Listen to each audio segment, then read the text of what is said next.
And our next speaker will be Rain Bennett, who will be sharing with us on the matter of myth that exists about the Chief Story Officer role.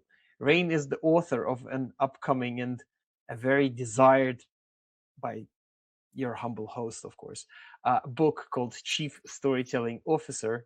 Rain, I just gave you the hosting rights, so please join us on here and tell us about those 6 myths that exist about this role. Hello, my friend. Can you see me? Yes, we can see and hear you. Welcome You to can the hear me and conference. see me. Great. Yeah, I appreciate it. I got to see some of Esther's speech as well. She is a great storytelling leader, so I'm glad to see her among all the other great speakers that you have here, and appreciate being invited back.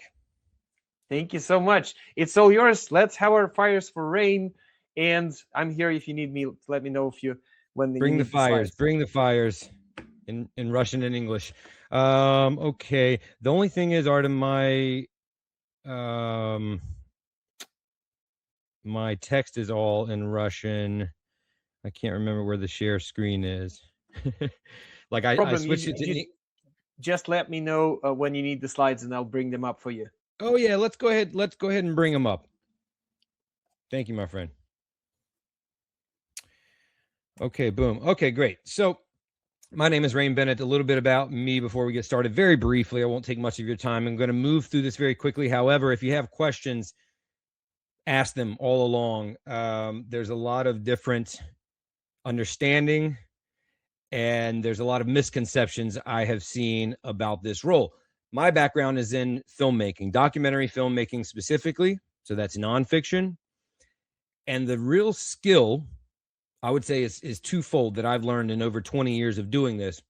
One, documentary filmmakers never have enough money or time or resources or crew or anything like that. So you have to you understand how to tell a story that is impactful and effective and motivates action when you don't have a lot of time, money, and resources, right? Secondly, generally, we are getting a peek inside some very nuanced, very dense, very complicated at times industry or culture or event. And our job is to simplify and clarify that for the viewers, okay? That is what we do, and I think that ties very much into what we are going to talk about today, and in fact, this whole conference. So I don't need to tell you all that there have been a million viral posts, thousands of new jobs for storytellers. That's why we're here today, okay? So you've seen some of these headlines to these articles, and the problem that I see is you've got a lot of people that are probably speaking at this event, some of which that are a little bit cynical, some of which who have been preaching this for 20 years, and they're hoping everybody gets it right. And whether it's the people in this storytelling space or the people outside of it, I have seen a lot of misconceptions and misunderstandings as to what this role is, what it means, etc. Now, what we should be in agreement of, there's a reason that all these companies are spending hundreds of thousands of dollars for positions like this. And it's not just trendy for trendy's sake, right? That is because the need and the demand is growing, okay?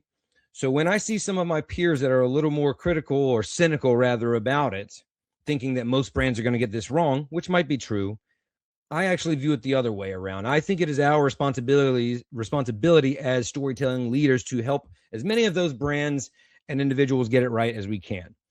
So this is nothing new. This is why I am talking today about the myths and misconceptions that I have seen, because I have spent the past 3 years researching this very role. I don't think Artem knew that when he reached out to me. I've spoken here before. And I've talked to chief storytellers, CSOs from all different backgrounds, some of which that are speaking in this week's event.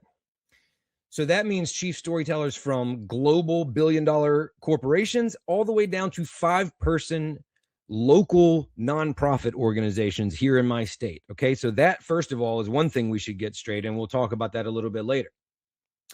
But I have been researching this, and I've found, the whole point of me researching this for this book that is coming out August 25th, pre-orders are open now, is to find the through lines, because one, it looks different in every organization.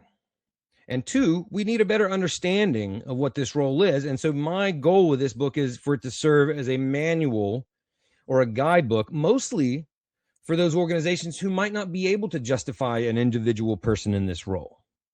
This is more about storytelling as a system. And so that's where I come in, and that's what I have studied. The first few things before we get into these 6 myths that I have noticed repeatedly. And by the way, all the myths that we're going to address today, I have literally read or heard. So it's not just, vague talking points. Like, I have seen these things said multiple times, which is why I was already developing a talk about this when Artem asked me to join the conference. So it was perfect, right? So the main thing we are understanding is, in this day and age, with what is happening, especially with the increase and the rise of technology, storytelling is no longer a tactic. It is an entire strategy. That is why this role exists. That is what this role it owns. This is an overall system that we are talking about. That is what the book addresses, storytelling as a system. Traditionally or historically, this is a myth, a misconception too, is we've treated storytelling as a way we talk about our products and services and offerings, right? That's a tactic. This is how we use storytelling in our marketing and our advertising, right? It is not that.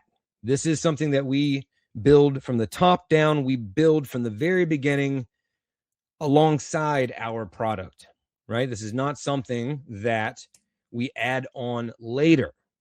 We don't build a great product and then figure out how to talk about it or decorate it and sprinkle a little story on top. Storytelling as a system, storytelling as a strategy, storytelling as infrastructure must be built alongside growing the team, building the product, raising the capital, figuring out your communication and your messaging, all of that. The story not only should be understood all along the while, it is actually what informs the decisions you will make in all of those various departments. That's why it's so important, this role, okay? So, first thing I think we need to determine is a language use. Story versus narrative. Let's first identify and define these two terms, because it's going to make a big difference as we move forward.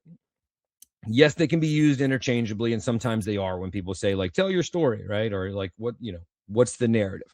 But for these purposes, let's identify them separately. Now, the example that I like to use, the metaphor, if you will, comes directly from Michael Margolis. If you all, a lot of the people here will know him, one of the top storytelling leaders in the world, as far as I'm concerned. And he defines it as a couple different ways. One way I saw him do it is like a pearl necklace. And the pearls, the individual pearls, being the stories, right? The stories that you tell, the stories that you share, the stories of your customers, et cetera, et cetera. The narrative is the necklace that ties them all together, that keeps them cohesive, right? And each pearl might be a different size, might be a different look to it. A better way to describe it is, for those of us who celebrate Christmas, think about Christmas. The Christmas tree, that's your structure, right? That's your foundation. That is the narrative. How you doll it up, and if you put tinsel on it, or ribbons, or multicolored lights, or white lights, or big ornaments that your kids handmade, or elegant glass ornaments that hang and take the light and spread it around. Either way, the decorations you put on it, make it yours. Those are your stories, but they're all tied back to the tree. They are all tied back to the foundation. They are all tied back to that overall brand narrative. So when we talk about your story, that's what we're talking about. Because in reality, there's a million different stories that stem off of that narrative.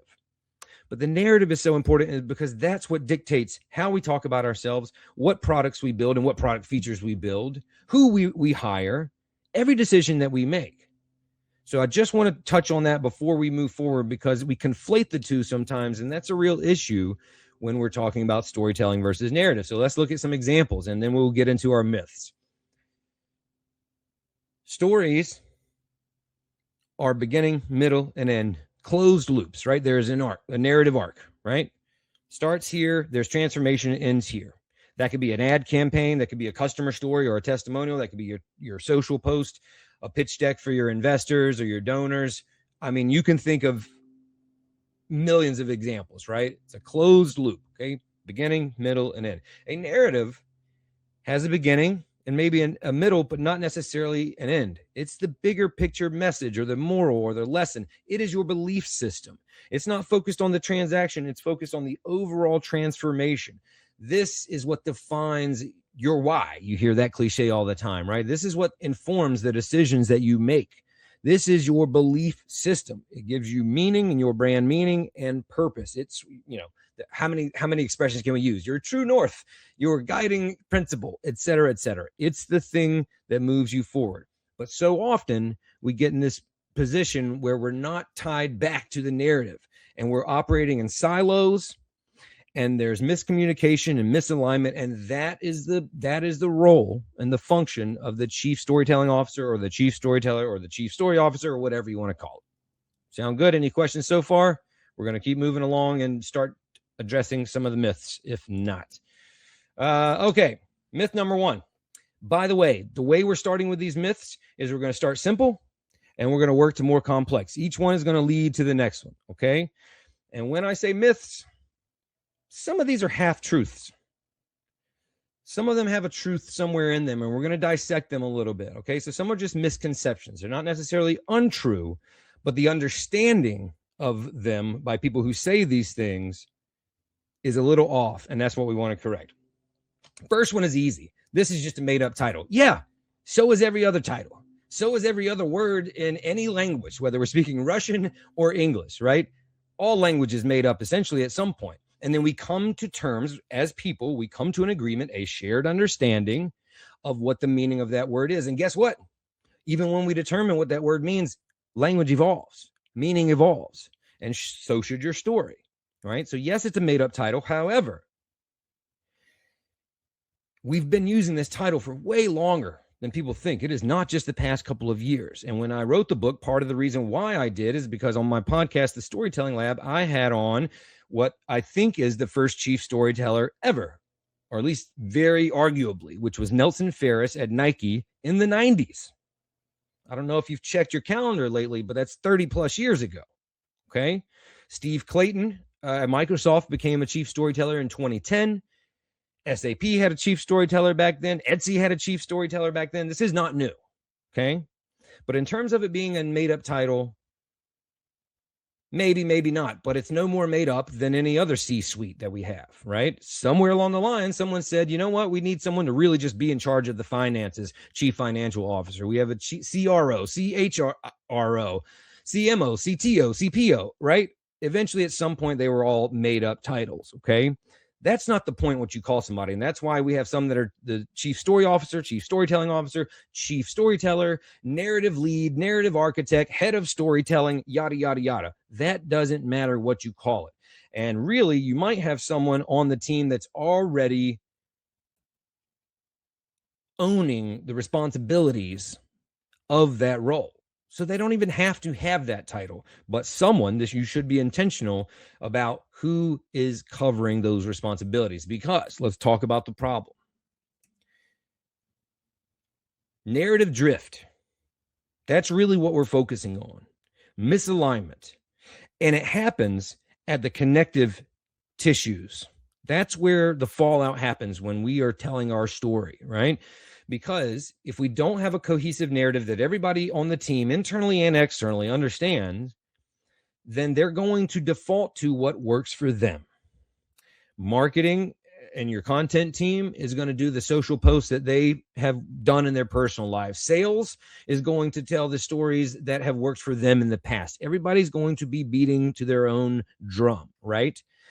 The job of the CSO is to establish that narrative drumbeat and make sure that we all know it, so that when we do go off into our own departments, we're all singing from that same song sheet. Okay, that's the point. These are just a few examples of the misalignment we can see. Your pitch changes over time. Marketing rephrases things. Sales might improvise on the spot because they're trying to get the deal. And hey, closing deals is great. But at some point, it's going to cause an issue. And we're going to talk about that.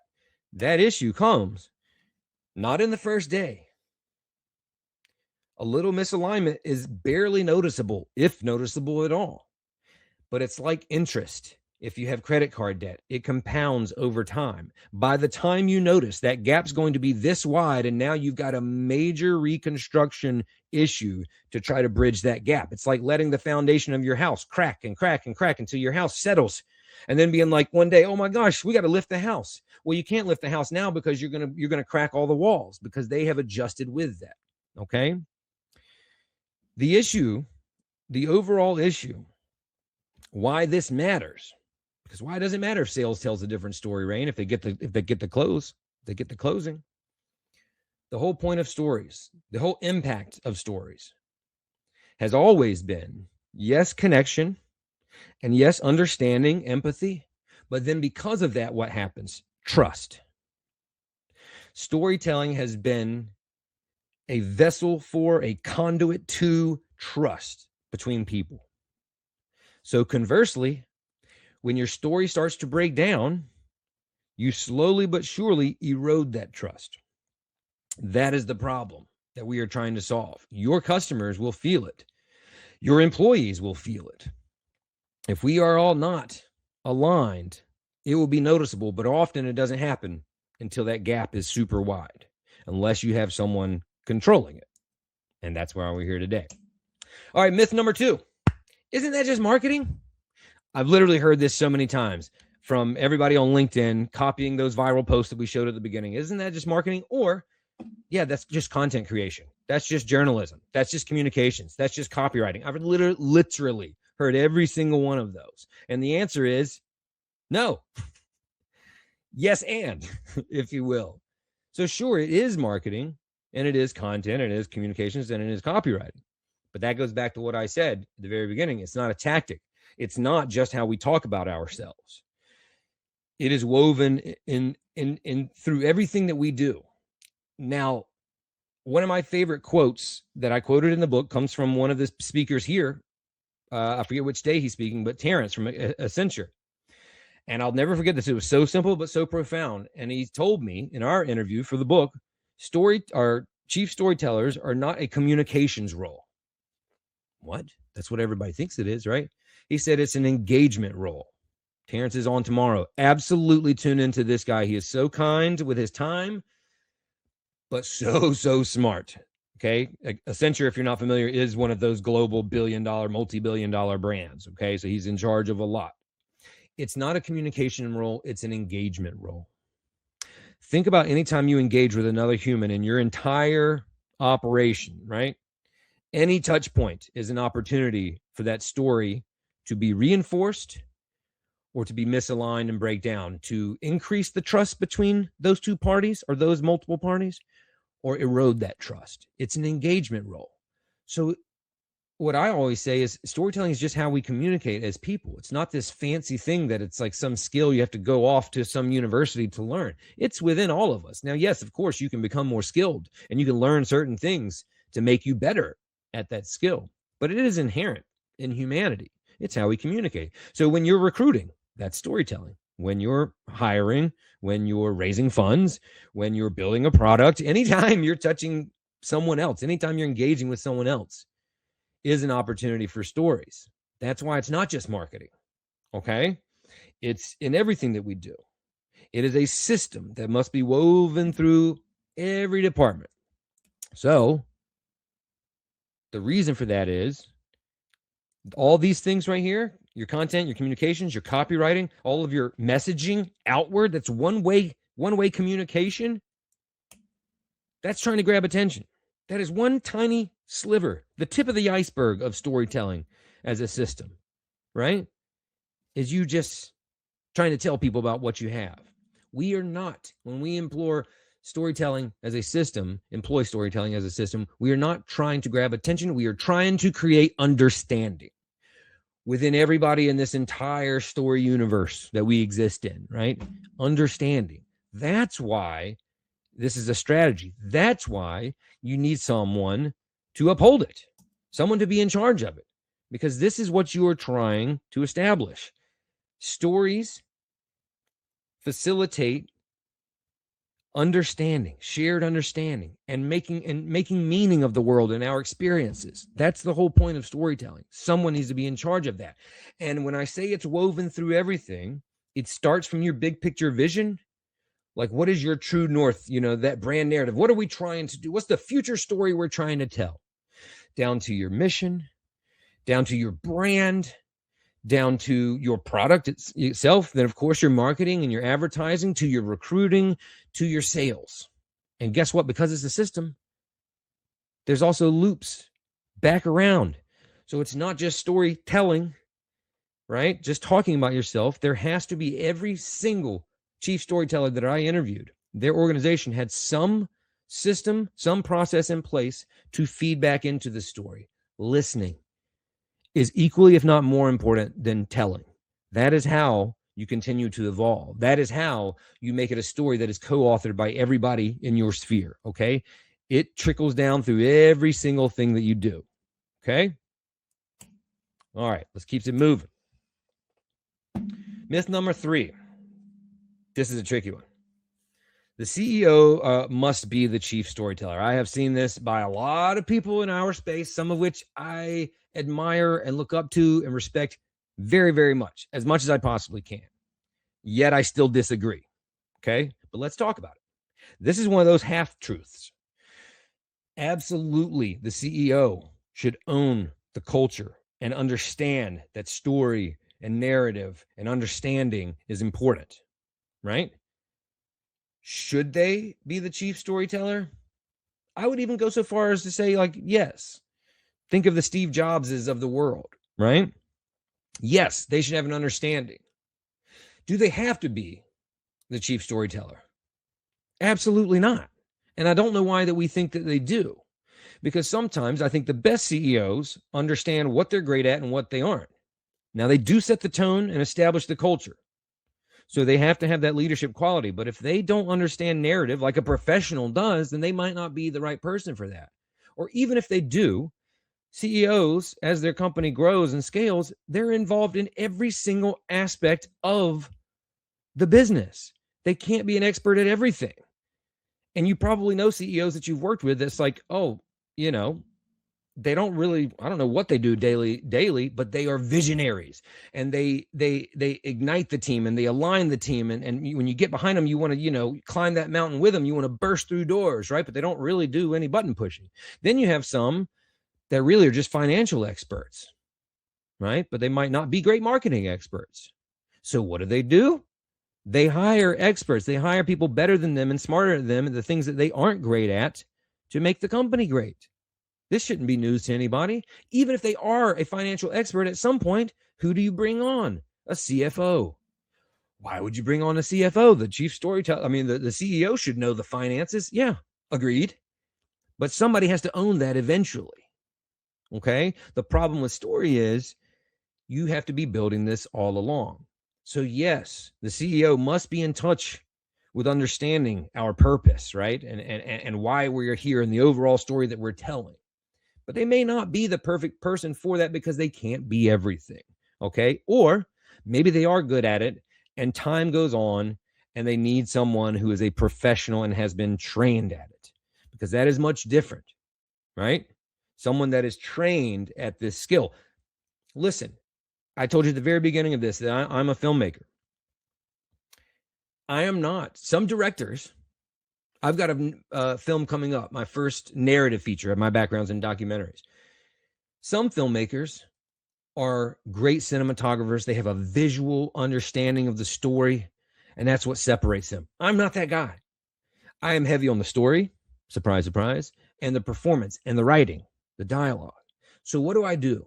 I partner with incredible cinematographers that can own the visual language. Now, should I know more about cameras and lenses and codecs and et cetera, like, yeah, maybe. And I'll learn that in time, but I'm not trying to be a cinematographer. And as long as I cover that gap, then I am doing my job as the producer of that film. This is the whole point. So I do not think the CEO must be the one in charge of that, but they absolutely do need to have an understanding of the power of story so that they can establish it as part of the brand's culture. Make sense? The person who should be doing this is anybody on the team or anybody outside the team that you have to bring on, hold for that. That's going to come up next. That understands these things. This is what I call your narrative core 4, right? That understands your story. Likely, there's probably someone already on your team that if you said, like, why is your company in existence? What's your story? That they have a good understanding of that. So even if they don't have this role's title, they're still effectively serving as the CSO or the chief storyteller. Belief, what do we stand for? Identity, what kind of company are we? Who are we? What's our persona, right? Antagonist, what's the problem that we are fighting against? And transformation, what changes because we exist, right? Or the flip side of that, what problem stays if our company is not here, okay?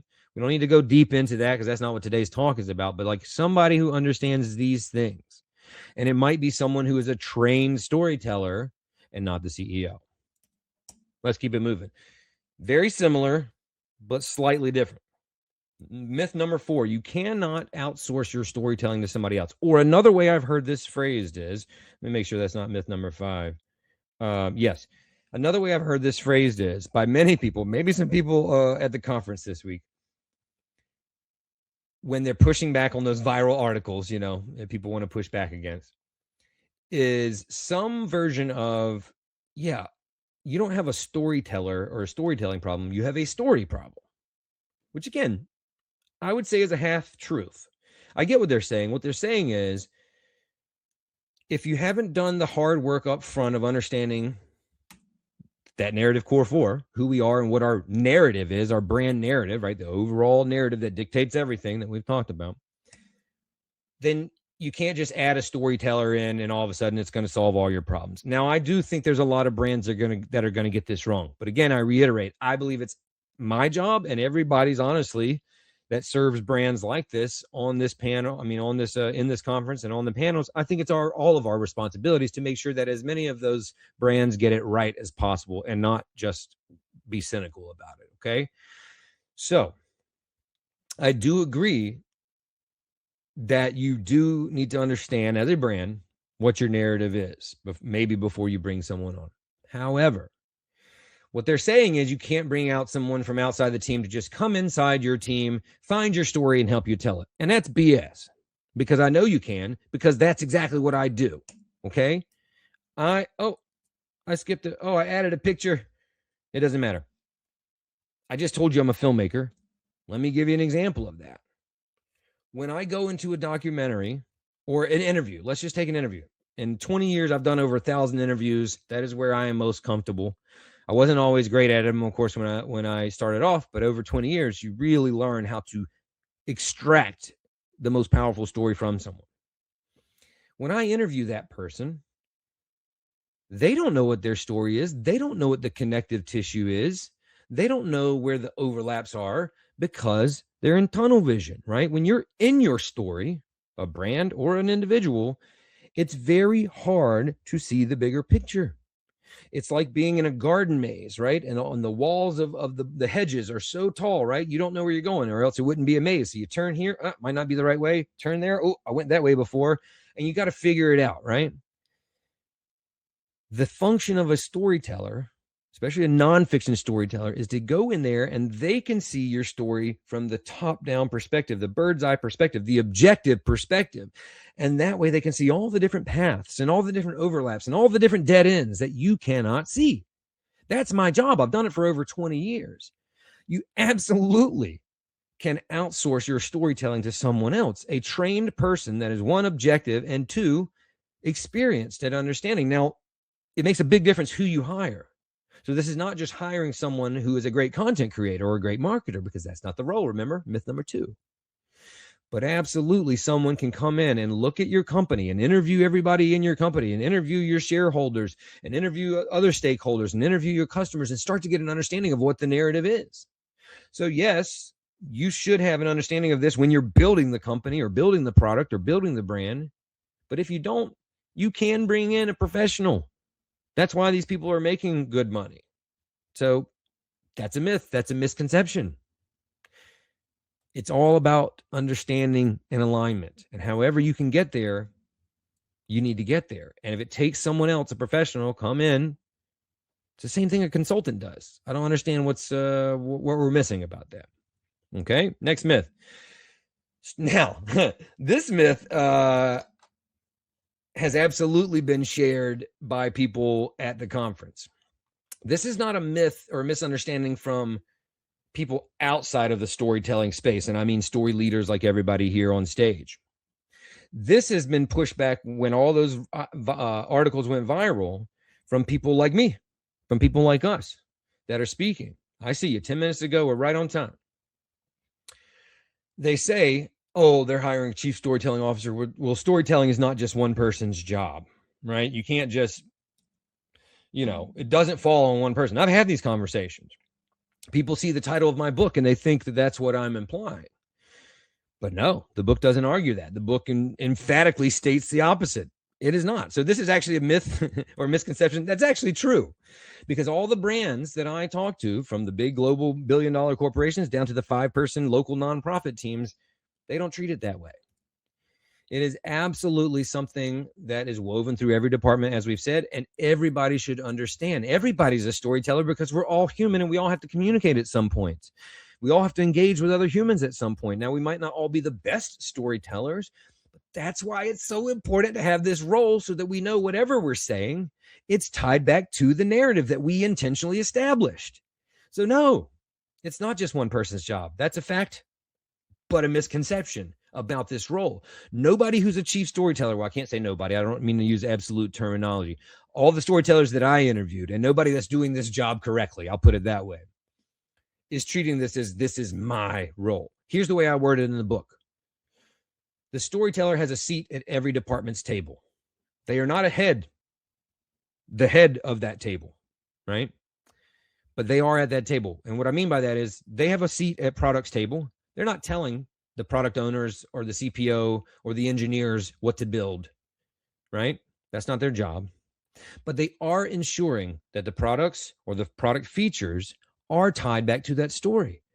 Because if someone is not owning the narrative, it's very easy to stray. If we think about features, you look over your shoulder, you see what your competitor's building, you're like, oh crap, should we be building that? And maybe you build it, but maybe you shouldn't, because it doesn't tie back to the narrative. But it's really easy to miss that unless you have someone controlling that. So we are using the metaphor, the analogy of the compass here today, but it's very much like that. They are the guide, they are the translator between the story and product, the story and sales, the story and operations, the story and recruiting, right? They're the translator, okay? So their job is to protect and uphold the narrative, but storytelling alone is not their job. That is a true myth. Everybody, oh, there's this picture I meant to show earlier. Oh, it's just out of order is all. There's me making a documentary about archaeology, which I know nothing about, but now I do. And I have to make it enjoyable for the people watching and understandable, right? You have to tell a good story. Okay. Just out of order. This goes back to, it's not one person's job.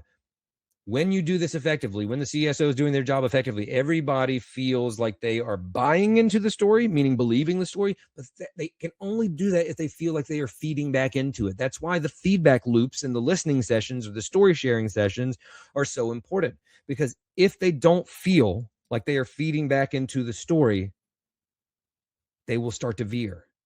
That gap, those lines will that gap will widen, right? Everybody has to feel like they are co-authoring the story together. So it is not just one person's job. It is the whole story universe, every character that we have in it, right? That includes our customers. That includes our investors. That includes our partners, et cetera, et cetera. Almost there. Myth number 6 coming up. Boom. Well, I've already established this. This is only realistic for big brands that can hire somebody for that. Yeah, maybe that's true. You can't justify someone at this role. You certainly can't justify $300,000 like a Netflix or an Anthropic or, somebody like that, right? Or a brand like that. That's understandable, but it is not. And I've already established that by talking about the 5-person local nonprofit here in North Carolina that has a chief storyteller. And the point that the book argues is you don't have to have someone with this title. It might be your CMO. It might be your CEO, back to myth 4 or whatever it was.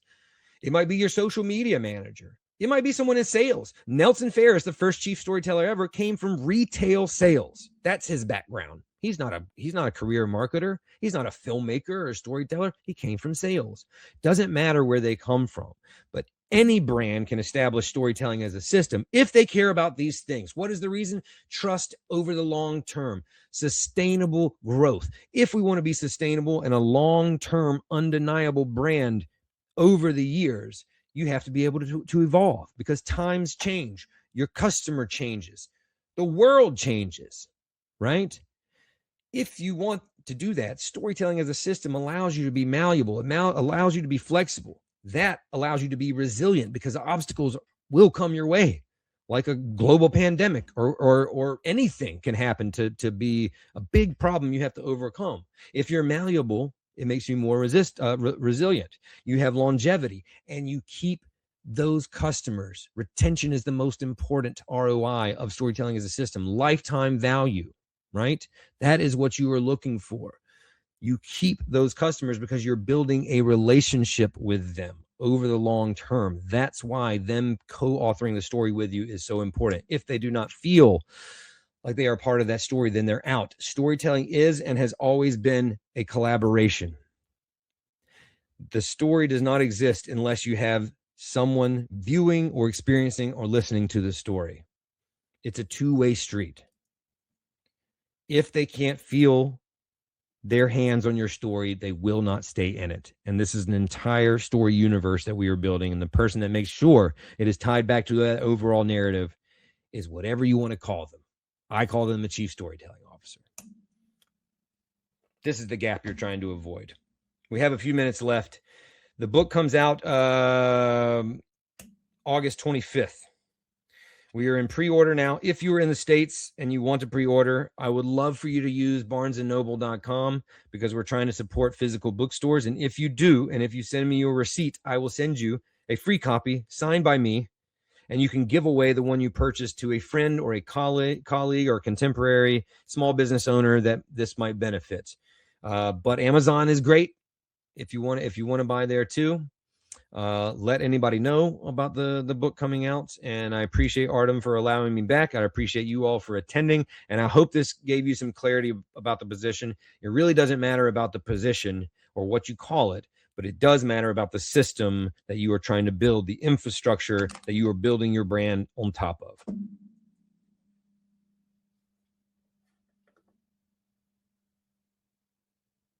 Rain, thank you so much. Thank you for the clarity and for the misconceptions you just took us through. I especially love the one where the person the chief story officer has to be like in every department, but not the head of it.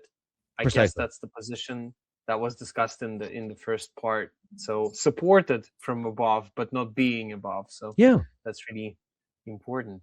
So I'm really looking forward to your book, and I'm looking forward for an audio version. But before we let you go, and we'll be patiently waiting for the book to come out, I have a question for you. Yeah, please. So as you know from all the interviews and all your experience, the story can be applied to many things across organization.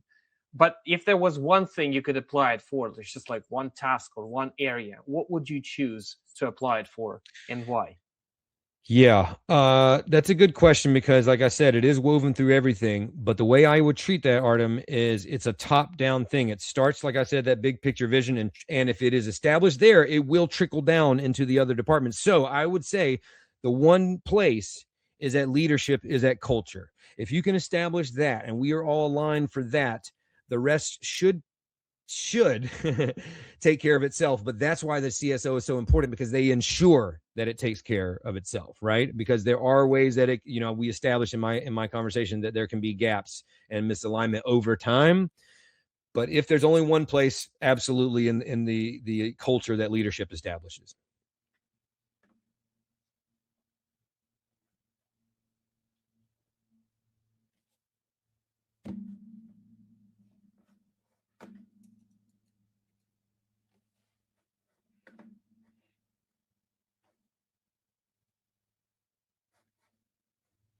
Can you guys hear Artem? I lost Artem.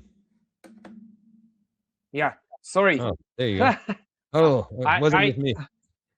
Yeah, I was about to say that that's a great reply, and I totally second that. and I'm wishing you a great launch with the book. And please have have great success with it. And thank you for bringing the 6 myths to the conference. This was Yes, lovely. absolutely. One more thing for those that ask questions that we didn't get to, please, you can email me at any time. Just go to rainbennett.com and I'll take your questions. I love talking about this stuff. Thank you, Artem. Thank you, everybody. Spasiba.